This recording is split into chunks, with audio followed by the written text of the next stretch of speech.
Alright, I guess I'm streaming. Well, I guess this is my first official stream then. I should have thought about this more. I don't know. I don't know what I'm doing.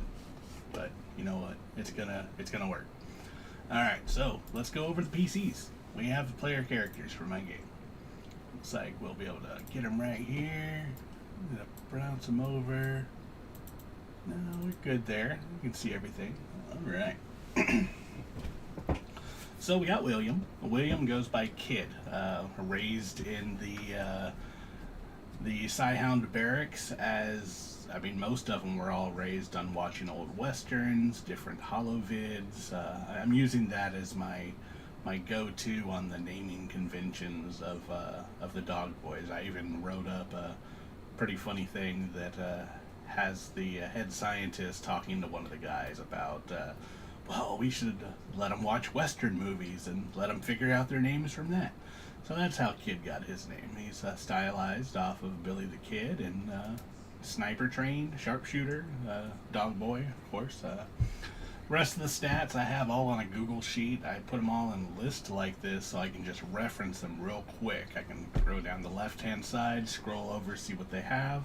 This is just a quick thing, but the rest of the sheets go all the way down. Maggie, of course, she's medic trained. Pretty good character so far. Hasn't said much in the game. Having some problems keeping up life, of course, the way the games are. Aston goes by Junkyard. He's the engineer, technician. He knows how to fix things. Probably the most important character in the group, and I say that because it's riffs. They need to fix stuff. He's played by a buddy of mine I've known for a couple of years now. Anubis, Shadow.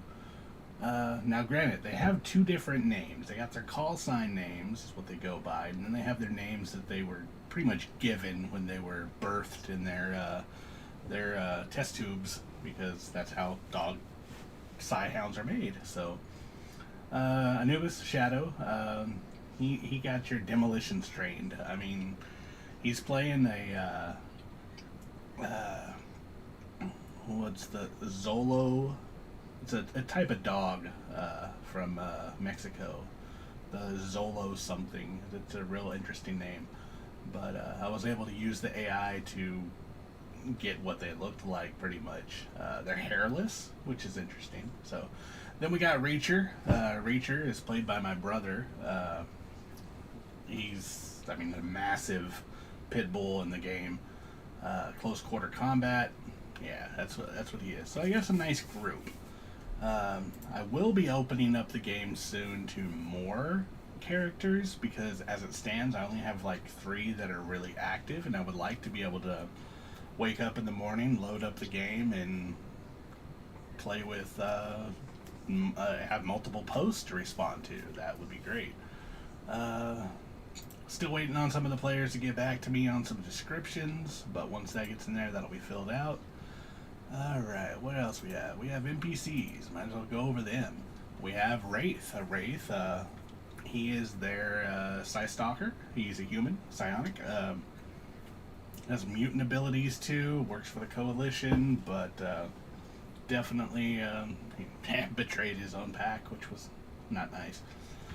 Rusty, he's an NPC. I just used him. He actually recently just died in the scene, so I need to add 2 more RIP things to this. That would mean the rest of the pack has all died except for the player characters.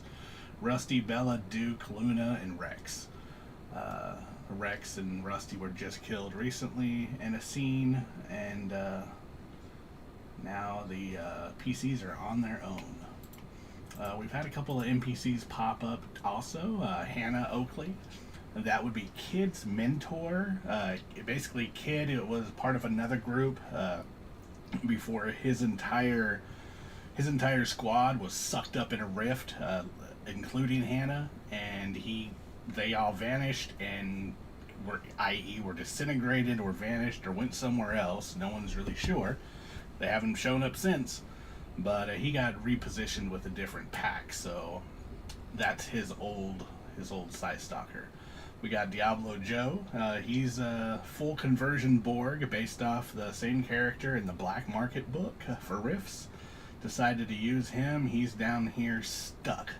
He's he's living in a small town called Fort Andrews. He's stuck in an airstream, doesn't have a vehicle go anywhere, and his internal battery is slowly dying.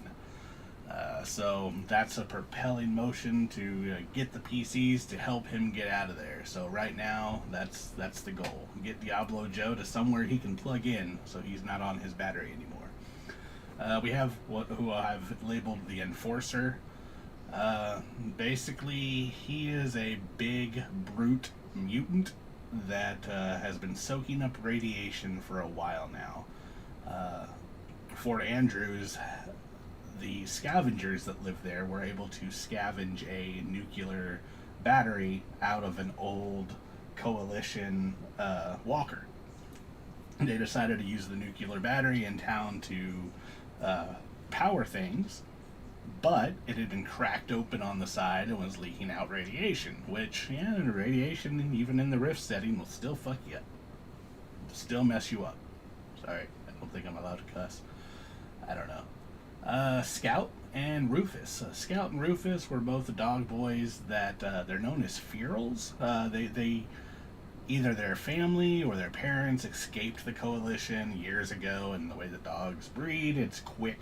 So they grew up in scavenging, living in the area. I mean, any of the Rift's books goes about how many ferals are out in the Texas area because they've escaped.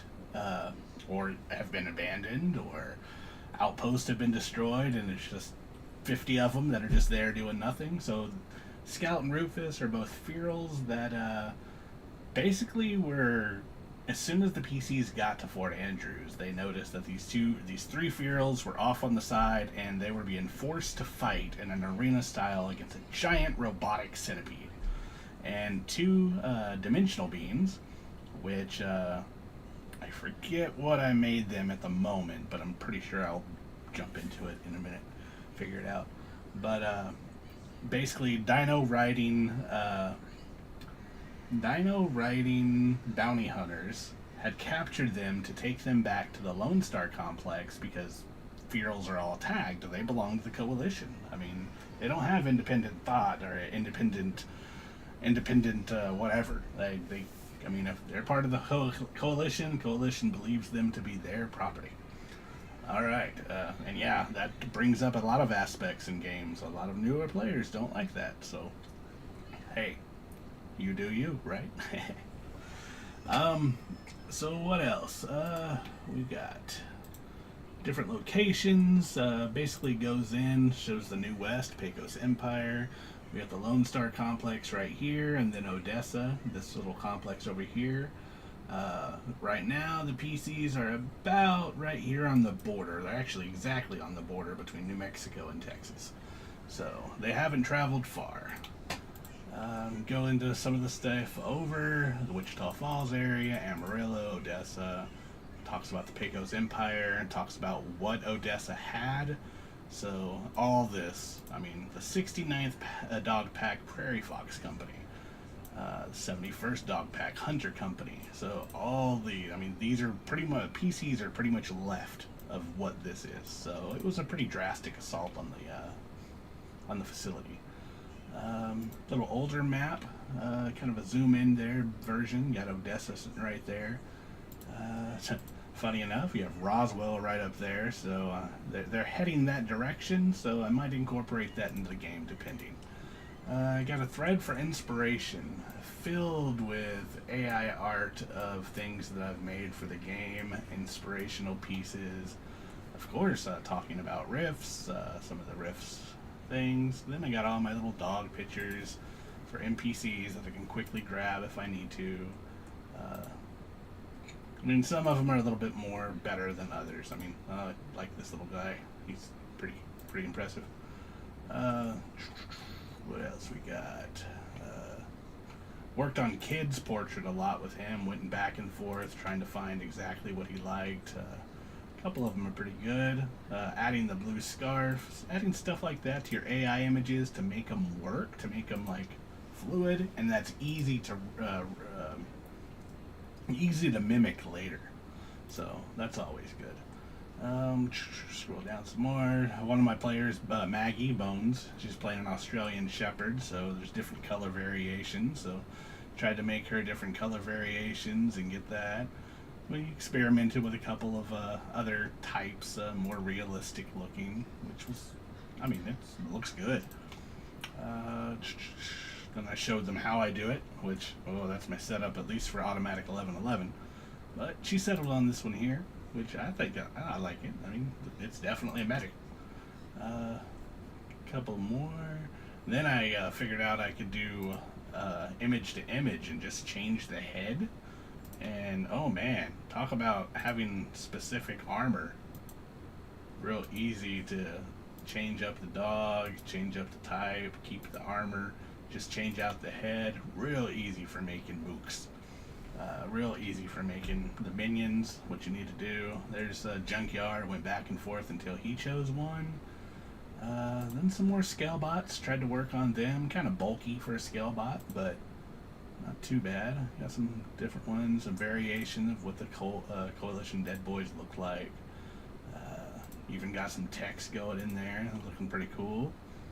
Yeah, it's starting to look good there. GM screen basically is just where I dump a lot of stuff. Quick reference if I'm ever on my phone and I need to go somewhere else and check it out. And then I can quickly just jump in here. Can't really see them from there. Open in browser makes it real easy to see. A friend of mine who runs a Palladium fantasy game has a couple of the house rules that he did, so I have them in there. The different powers that each of the dog boys have, I put them as quick references so they can quickly reference their powers, so they don't need to go into their book or anything like that if they're on their phones. The Mountaineer ATV got the stats for it, the MDC of their main body, all the items that they found inside, so they got a running list, and then new items that they just found. They just picked up a sniper rifle, which was nice. PC notes, basically right now it just has a cheat sheet for Discord play-by-post game formatting. It shows you how to bold your text, italicize your text, underline it, strike through, all the coding, pretty much all the way down to everything. It's like I got the information on the dog boys. So when I started the game, a lot of the players didn't really know where they were going, what they were doing, what they were making. So I didn't want to just tell them, hey, here's the book, read it. I wanted to put it out on the server so they can reference it when they get to it. And then it just talks about their creation. It's taken straight from the book and put in here so they can know them. Different things that they do, how they were raised. Having a mentality of playing a dog that's been raised by the coalition forces to be a very loyal and expendable process. I mean, that would definitely change how you are role playing your character. You're not playing a regular character anymore. You have to put your mindset into, hey, I'm playing a dog. Which, of course, I got some flack from a couple of my players. Like, I'm not into a furry game. It's like, you know what? It's not a furry game because, you know what? There's no sex going on. So, there's that.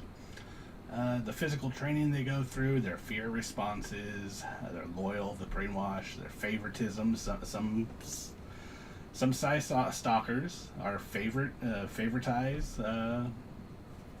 their pack. I mean, they get jealous. So, dogs and swimming, and then posting the Dog Boy OOC, and then of course the banner I made for the game, which I think I like it. I mean, it definitely shows the size comparison of some of them. Reacher is a monster, man. That guy. Okay, GM notes. I'll just put some GM notes here for quick reference. Sometimes I'll post something in here before I post it in the game just to see what it'll look like. Taking some of the portraits and removing the backgrounds of them. That was nice. I mean, it makes it to where it's, except for Reacher, he kind of faded out there a little bit. Some more things that I wanted to just mess with. Some scenes that I was playing with ideas. Then I got characters OOC down here. This is where I can talk to the OOC to the player. We can discuss things in game that they don't want to discuss in public or in front of the other people. So we got a few things. Then we go back to we got dice. Okay. One of my favorite things I started doing was the vignettes. I don't even know if I'm saying that right, but the vignettes are something that I can utilize to give information to the players that don't require really a skill check and stuff. And it's basically like, okay, this was the mission report at Fort Andrews. The mission was secure supplies and assess the Pecos bandit activity. So then it reads out the scene. Now this scene is basically describing what the Pecos bandits are, etc. And it gives them something to reference back to that actually happened in game that they can talk about. The other ones I really liked were the training seminars. I mean, in Rifts, you come up upon so many strange creatures that are just there to mess with you. And, I mean, the Coalition obviously is going to have training seminars to tell people what these things are. I'm sorry, I should actually be looking up here more often. To tell you what these things are. And for this purpose, you have the broad kill identification training. And I think I set it up to where Lieutenant Marius, which, if you look real close, that might look like somebody familiar. But it's funny because the stream last night that I was listening to was talking about this actor and posted this back on October 30th. So it kind of hit interesting that Lee Emery, from Full Metal Jacket. So yeah, that's who Marius is. That's their lieutenant who basically keeps them apprised of their stuff. And of course, vignettes, they're all past. So these little things happened, and they can reference them, but it lets the story happen in the background, even though it's pushing the story forward. Same with this one. Robotics Identification Seminar goes into the differences between the Scalebots, the skeleton walkers. I mean, this image, I love the original, the blue, but man, Scalebots that are black are just, they look better on the screen. They pop. I like the black armor mentality of the Coalition rather than the dark blue. I believe that the inspiration, the dark blue, yeah, this blue here, which is based off of where'd it go? I'm looking. Yeah, I already passed it. Alright, yeah, these guys. So Palladium Books presents the Coalition Dead Boys. So obviously, if these are the Dead Boys and they wear blue armor like that, then it's not black. Because, the books are black and white. So they don't have a chance to make it blue armor. But when this came out, it's kind of like, hey, they were blue. So, interesting. Alright, where else were we? We got back to the vignettes. So yeah, we got the Coalition's robotics identification training. We have, there they are. The Grackltooths. That's what the two bounty hunters were that rode the dinosaurs that decided to mess with the feral dog boys. I wanted the scene to be a group of dog boys, the PCs, come into town. They see these two bounty hunters off to the side, and they're making these feral dog boys fight a robotic centipede. Obviously, if they intervene, they try to help out, it can lead to a combat.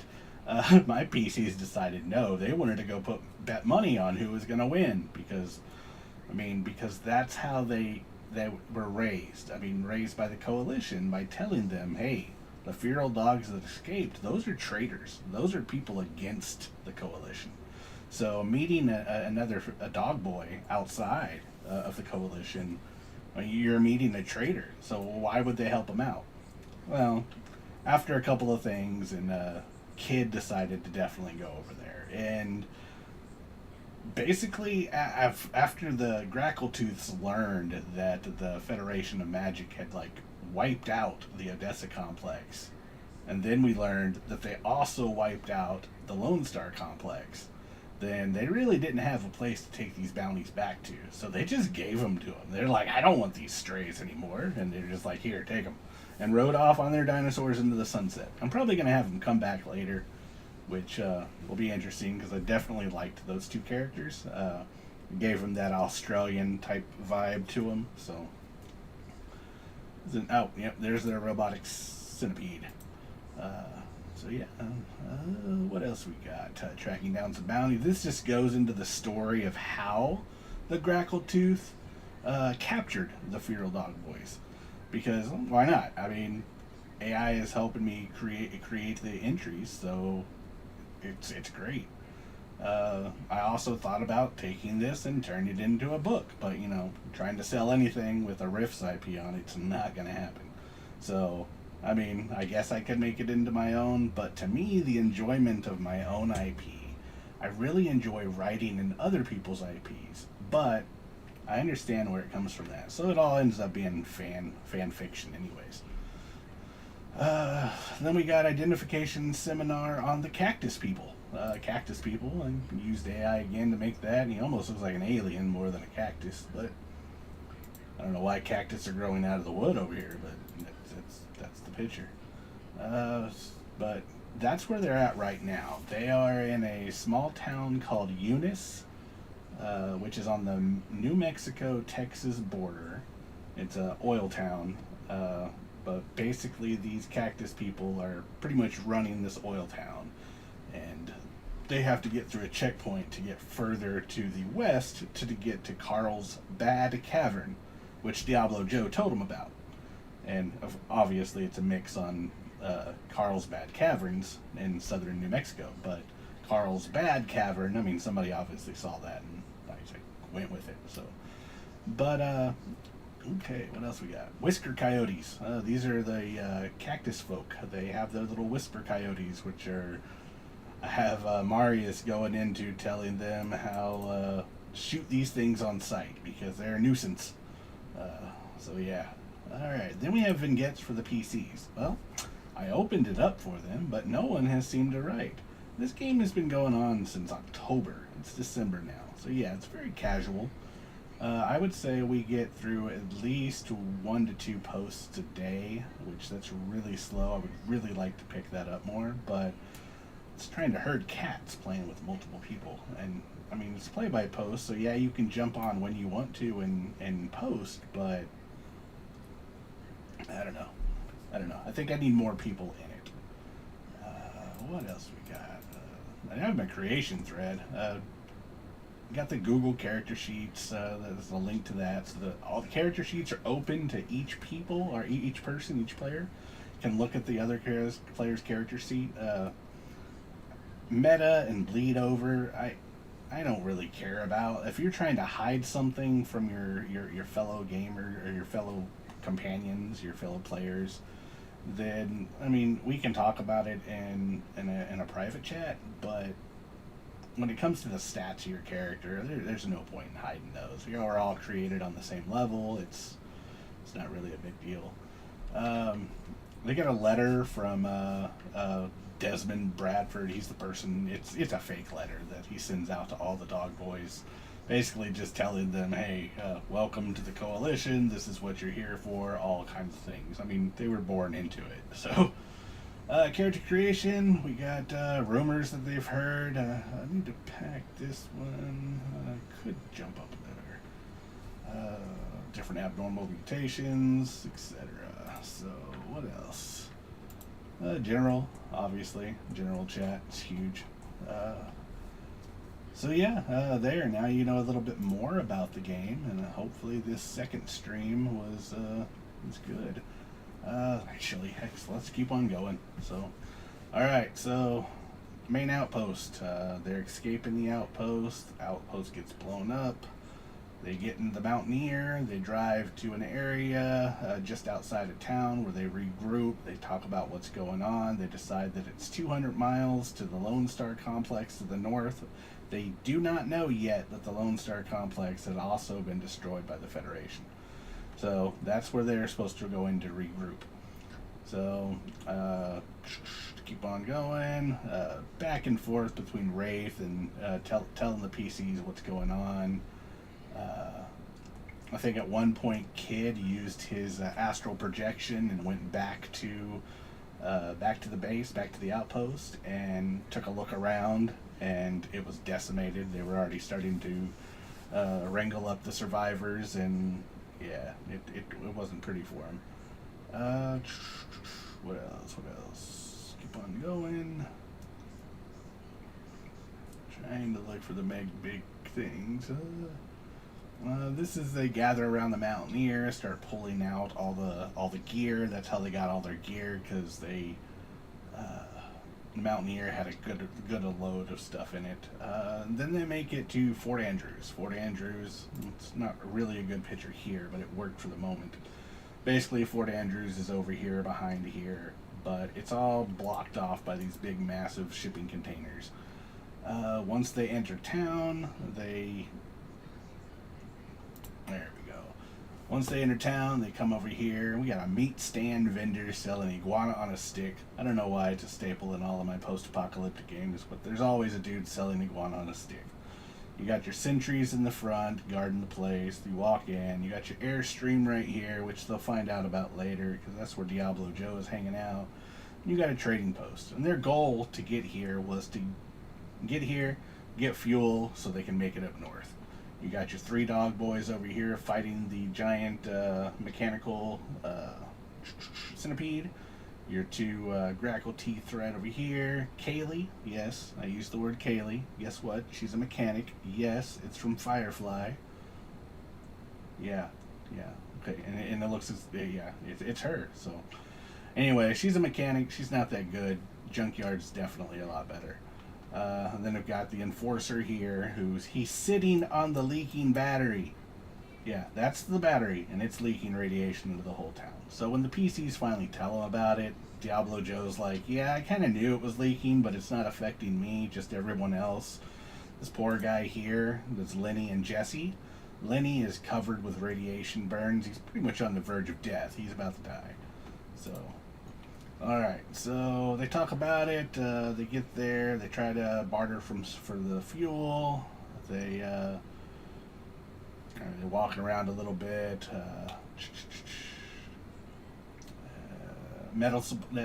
Bones decides to give medical help to Jesse, who has the radiation burns. Junkyard decides to go talk to Diablo Joe. Anubis keeps a lookout. Kid keeps a lookout. Then they head over. Heads over. Kid and Reacher head over here. Check out the dog boys, or the Fearals that are fighting. Kid got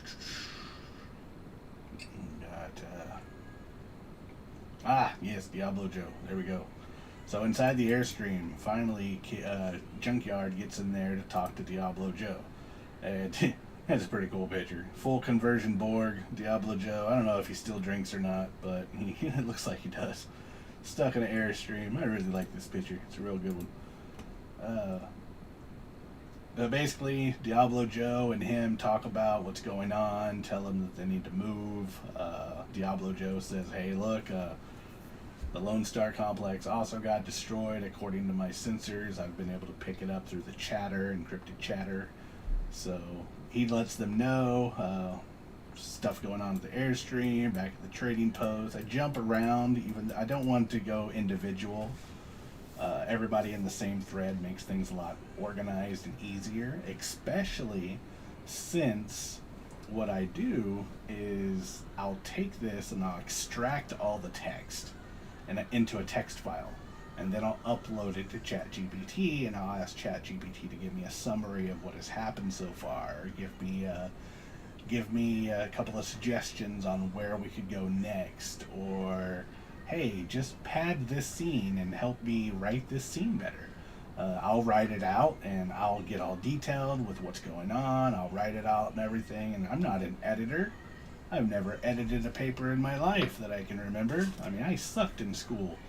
So, decided to write it all out in normal form and then just put in the caption, hey, make this better. Fix grammar, fix spelling, fix it. And it repositions it. It doesn't reword, it rewords some of it doesn't reword a lot of it, but it uses a lot of verbiage that it gets the point across and works. What else we got? Fighting pit. Looks like they watch the fighting. One of the dog boys dies. The little dog boy Jedi guy that I was talking about earlier. And then the other two, they go and they bury their friend. And then they finally decide to talk about the cancer and the radiation and everything that is killing this poor town. And Diablo Joe can confirm that Lone Star's gone. Uh,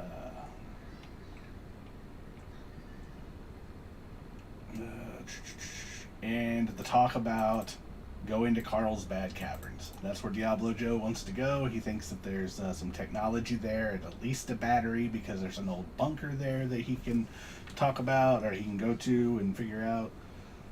So that's the goal. Now that they don't really have a way to regroup with the coalition, they are moving out west into the New West, according to Riffs. And basically they're on their own now, and they have to figure it out. They haven't run into any coalition yet.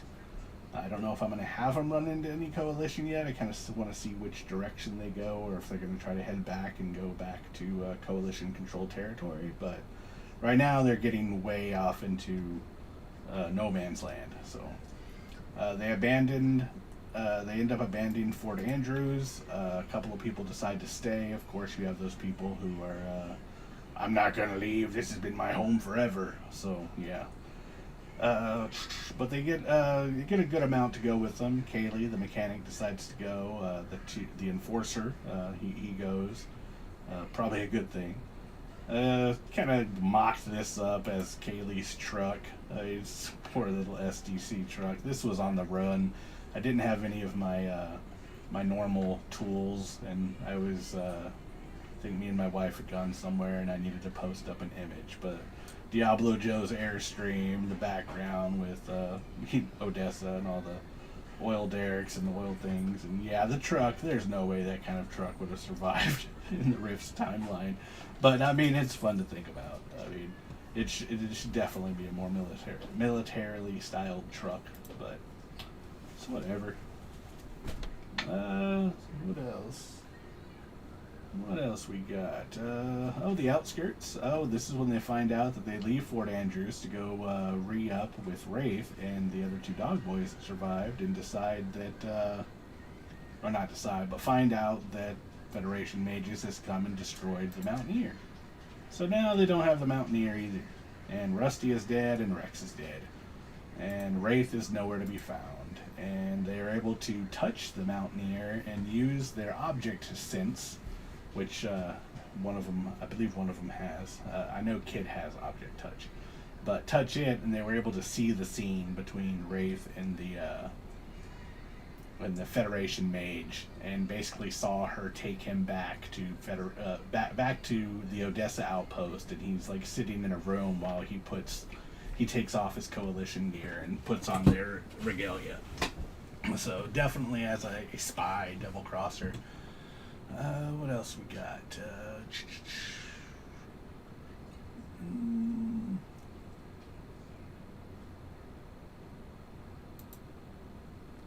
Before they officially depart, they try to speak to the guys being left behind, but they still don't want to go. I just didn't want the caravan to be larger.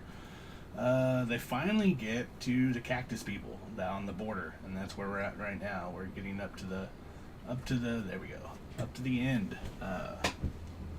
They come up on a scene. The scene is it's a train track that spans left and right as far as you can see, and there's a entry point, a toll yard. These scavengers are erected a toll yard and decided that they're going to charge people to go through it. So that's where we're at right now. 12 combatants, low-tech gear. There's the dog boys and their vehicle. So we'll see what happens. All right. Thanks for watching.